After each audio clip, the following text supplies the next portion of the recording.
और बात करते हैं वानखेड़े का सच क्या है।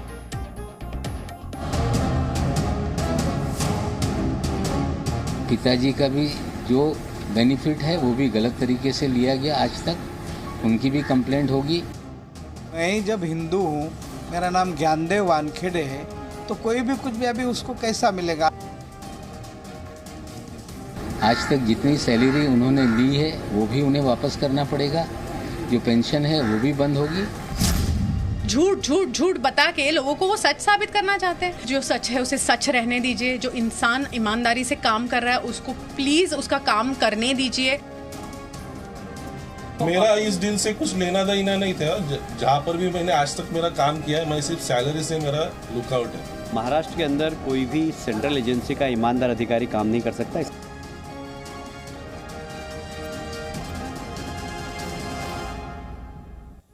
एनसीपी नेता नवाब मलिक ने ट्वीट किया है और ट्वीट करके उन्होंने समीर वानखेड़े पर निशाना साधा है और समीर वानखेड़े का एक फोटो, एक तस्वीर उन्होंने ट्वीट की है जिसमें उन्होंने दावा किया कि ये उनकी पहली शादी का फोटो है और वो स्वीट कपल, इसमें लिखते हैं sweet couple.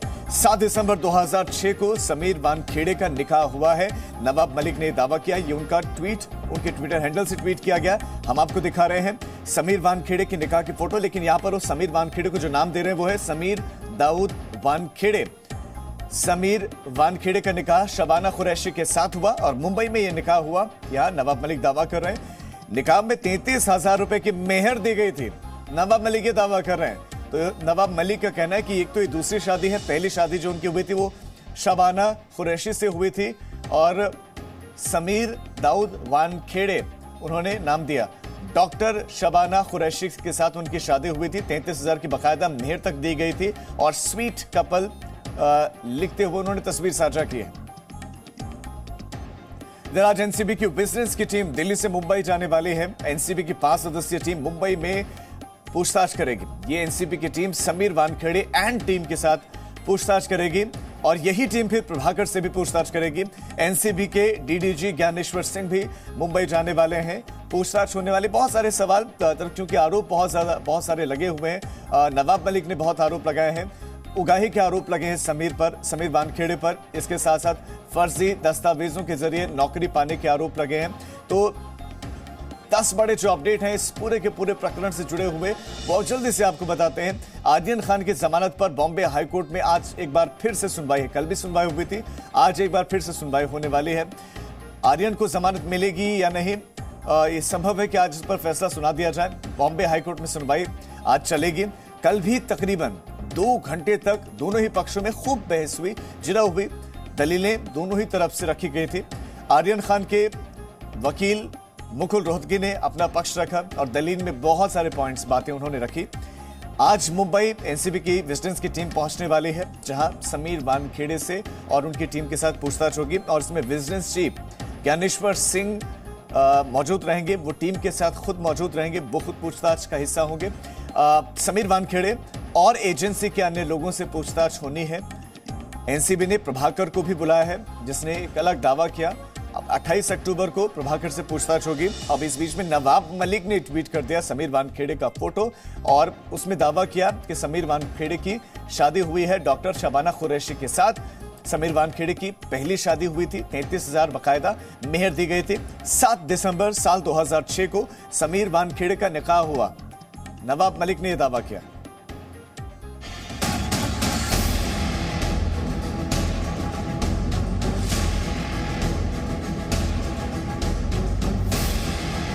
Mumbai drugs case की जांच में हर रोज आ रहा है एक नया टेस्ट।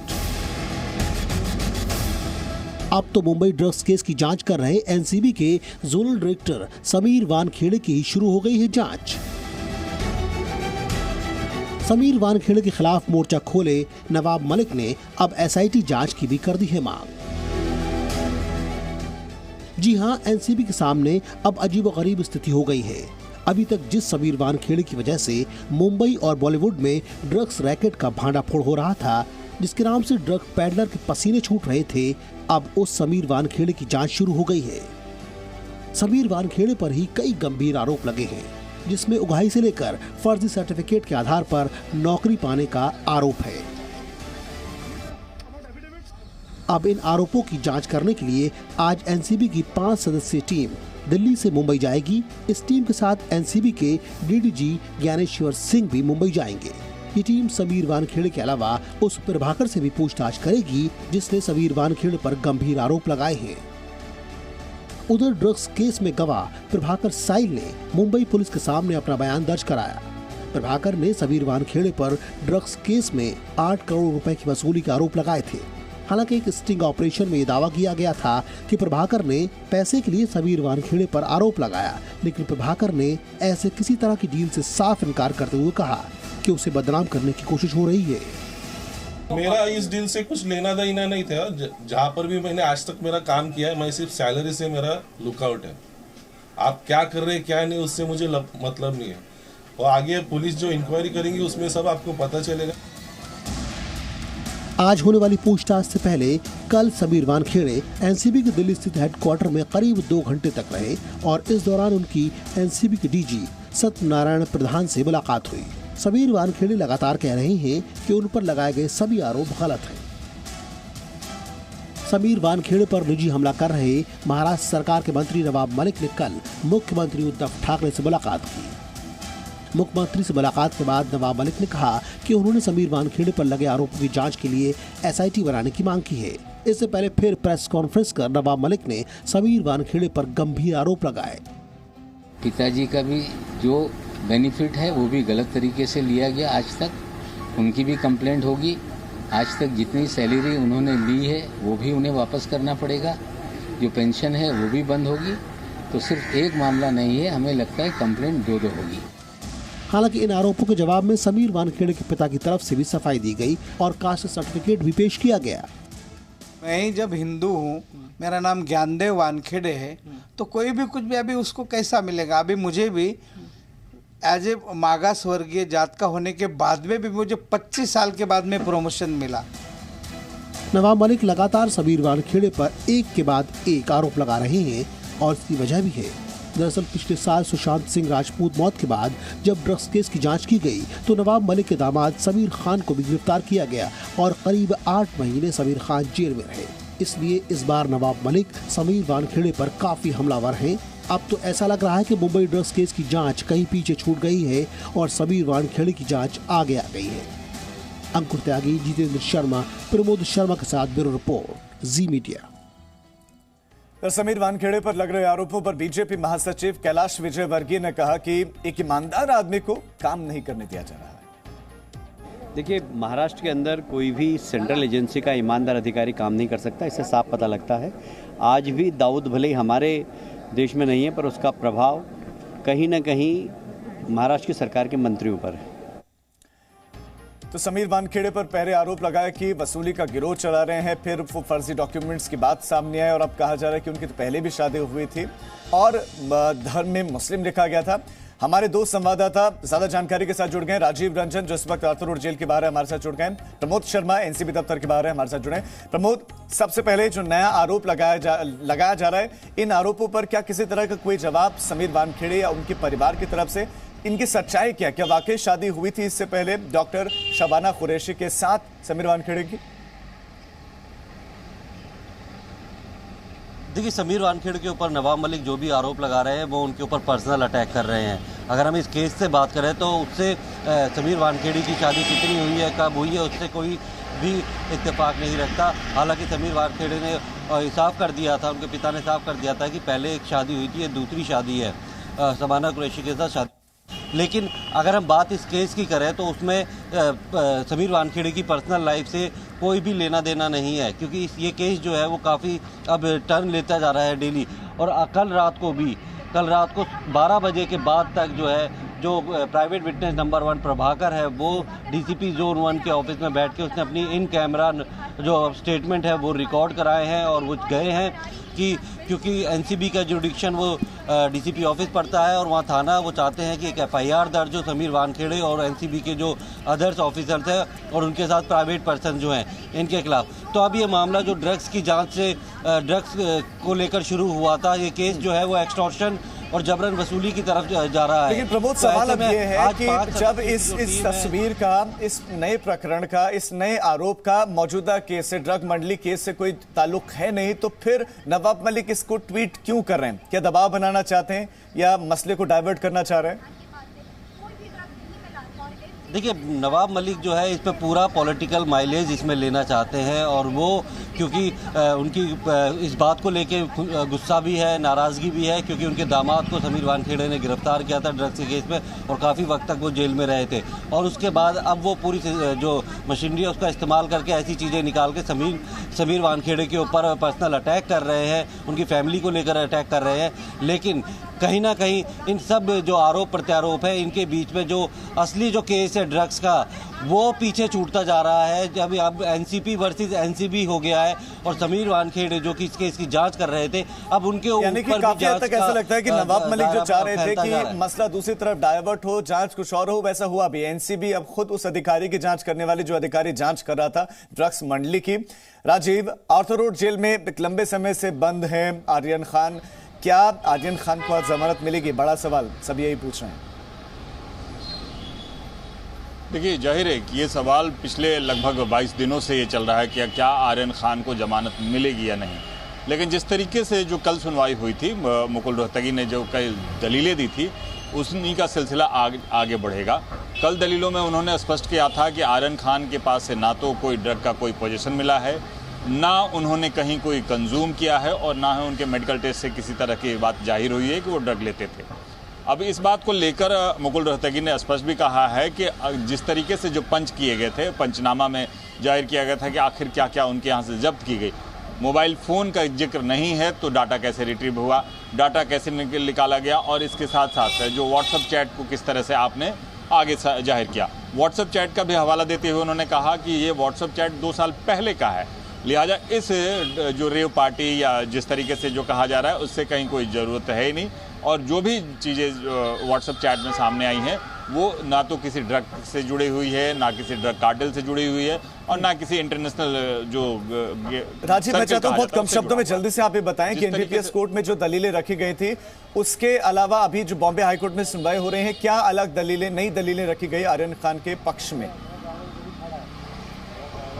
देखिए, जो भी एनडीपीसी कोर्ट में सुनवाई हुई थी उसी सुनवाइयों के साथ, उन्हीं दलीलों के साथ कल आगे बढ़ा गया था, जिसमें स्पष्ट कहा गया था कि किसी भी हद में जिस तरीके से इन पे यानी आर्यन खान पे ड्रग पोजीशन और ड्रग डीलिंग का यानी ड्रग डील पेडलर का जो सेक्शन लगाया गया वो बनता ही नहीं है, और आर्यन खान की जो हिरासत में लिया गया वो गैरकानूनी है, ये पहला कहा गया। अब आज उसी दलील को आगे बढ़ाते हुए मुकुल रोहतगी जरूर 45 मिनट का समय लिया है उन्होंने, 45 मिनट के समय के अंदर उन्हें कंक्लूड करना है। लगभग 2:30 बजे सुनवाई होगी और इसके बाद अब एनसीबी को 45 मिनट का समय मांगा गया है, आप बता रहे हैं, और उसी में उन्हें कंक्लूड करना है। बहुत शुक्रिया राजीव और प्रमोद आपका इस जानकारी के लिए। इधर शाहरुख खान के बेटे आर्यन खान की जमानत पर बॉम्बे हाईकोर्ट में आज बहुत महत्वपूर्ण सुनवाई, 2:30 बजे सुनवाई होनी है।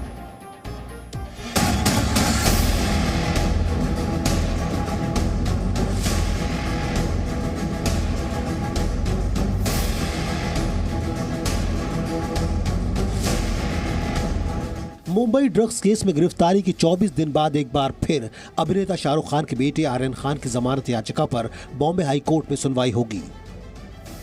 इस बीच शाहरुख खान और उनकी पत्नी Gauri Khan Arthur Road Jail में अपने बेटे से मुलाकात कर चुके हैं। इस मुलाकात के लिए 20 मिनट का वक्त मिलता है, लेकिन ये 20 मिनट बॉलीवुड के बादशाह के लिए चंद पलों के बराबर भी नहीं। बीती रात शायद ही कोई ऐसा लम्हा हो जब खान दंपत्ति की आंखों में नींद आई हो। इसकी वजह थी बॉम्बे हाई कोर्ट में आज होने वाली आर्यन खान की जमानत पर सुनवाई। इसके लिए कोर्ट ने दोपहर 2:30 बजे का वक्त तय किया है। इसके पहले मंगलवार को बॉम्बे हाई कोर्ट में आर्यन की जमानत याचिका पर बहस हुई और दोनों पक्षों के वकीलों ने अपनी बात रखी। आर्यन खान की ओर से कल कोर्ट में पूर्व सॉलिसिटर जनरल मुकुल रोहतगी पेश हुए, जबकि एनसीबी की तरफ से भी हाई कोर्ट में जवाब दाखिल किया गया। दोनों पक्षों ने क्या दलील रखी, आइए हम आपको बताते हैं। आर्यन खान के वकील ने कहा कि आर्यन क्रूज पार्टी में स्पेशल गेस्ट थे, जबकि एनसीबी का कहना है कि पार्टी में आर्यन खान के बतौर गेस्ट शामिल होने के सबूत नहीं है। आर्यन का कहना है कि उनके पास से कोई बरामदगी नहीं हुई। इस पर एनसीबी ने कहा कि आर्यन ने अपने पक्ष में कोई सबूत पेश नहीं किया। आर्यन का पक्ष है कि उन्हें गलत तरीके से गिरफ्तार किया गया है, जबकि एनसीबी का कहना है कि जांच में आर्यन के इंटरनेशनल लिंक सामने आए हैं। आर्यन के वकील का कहना है कि उनका दूसरे आरोपियों से संबंध नहीं है, जबकि एनसीबी का कहना है केस में इंटरनेशनल ट्रांजैक्शन के बहुत सारे सबूत हैं। आर्यन का पक्ष है कि अरबाज मर्चेंट के जूते से 6 ग्राम ड्रग्स मिली थी, लेकिन आर्यन का इससे कोई लेना देना नहीं है। वहीं एनसीबी का कहना है कि ड्रग्स सिर्फ इस्तेमाल के लिए नहीं थी। इसके अलावा आर्यन के वकील का कहना है कि व्हाट्सएप चैट 2018 का है और इसकी पुष्टि होनी बाकी है, इसलिए व्हाट्सएप चैट को साजिश से नहीं जोड़ सकते और आर्यन खान को जमानत मिलनी चाहिए। There is no comment. Matter is being heard. It will be heard tomorrow now. That's all. Thank you. कल आर्यन के वकील मुकुल रोहतगी के बाद अरबाज मर्चेंट के वकील अमित देसाई ने दलील रखने के लिए 45 मिनट का वक्त मांगा। इस पर कोर्ट ने आगे की सुनवाई आज तक के लिए टाल दी। कि सबको एक सेक्शन में इन्वोक करने के लिए सेक्शन 29 इन्वोक किया और सबके ऊपर इन्वोक किया है। इनफैक्ट उनके खुद की इन्वेस्टिगेशन में ये चीज अभी तक प्रूव नहीं हुई है कौन किससे कनेक्टेड है, क्योंकि आप अगर कॉन्स्पिरेसी बोलते हो तो आपको ये दिखाना पड़ेगा कि सब इक्वली कनेक्टेड है। यहाँ पे जब कितने लोग कॉन्टैक्ट में नहीं है तो फिर वो कनेक्टेड कैसे होंगे? स्मॉल क्वांटिटी या इंटरमीडिएट क्वांटिटी को कमर्शियल क्वांटिटी बनाने के लिए भी हो सकता है आपको? बिल्कुल बिल्कुल, हमारा तो बोलना ही शुरू से यही है कि स्मॉल क्वांटिटी के केसेस में सीएमएम कोर्ट के पास पावर होता है ट्रायल चलाने का, लेकिन इस केस के अंदर ऐसा कर दिया है कि सीएमएम कोर्ट के पास से इसको मेंटेनेबिलिटी का इशू आ गया इसी जैसे क्योंकि स्मॉल क्वांटिटी को कमर्शियल क्वांटिटी से और इंटरमीडिएट क्वांटिटी से इक्वल करके सेक्शन 29 इन्वोक करके इसको सीएमएम कोर्ट के जुरिसडिक्शन से बाहर निकल गया।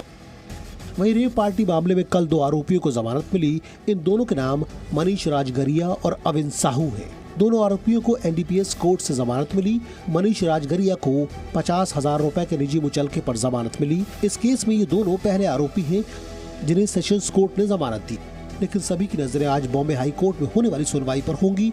बड़ा सवाल है, क्या आर्यन खान की मन्नत पूरी होगी? मुंबई से राकेश त्रिवेदी के साथ bureau report, ji media. Presenting B News app available on Google Play and App Store. Download it now.